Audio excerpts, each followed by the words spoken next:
So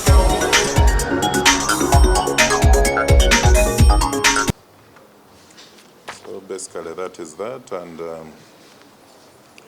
we also want to inform the public that the suspension of no mobilization activities continues.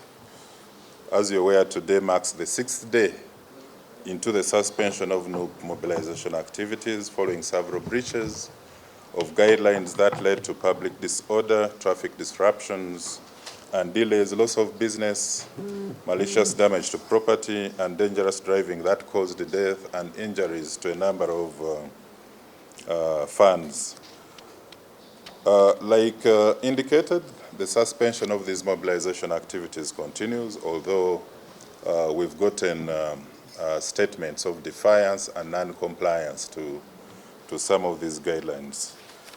While the NUP insist that their mobilization tours were peaceful, we had credible intelligence that they were determined to confront police and attract ugly scenes, disrupt which would lead to disruption of the unregulated processions and cause significant risk to the public, motorists, pedestrians, bystanders, and participants. And of course, they had effectively deployed their cameramen to capture these ugly scenes involving police and their NUP supporters. They always get publicity and mileage out of that. They have defiantly continued to indicate that they are going to proceed with the second phase, but they must be aware that as the police, we have a duty to police public meetings in a proportionate manner. And why we do this is because the priority has always been to ensure that millions of Ugandans and visitors in the country enjoy a safe and secure environment within the country. In the first phase, of course, police was calculative enough.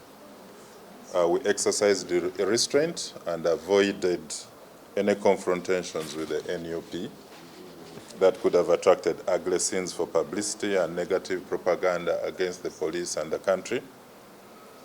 Of course, in the previous NUP demonstrations, you remember several people lost lives, and others were arrested and charged with various crimes ranging from arson, malicious damage, incitement to violence, damage to our roads, obstruction of officers, and various traffic offenses.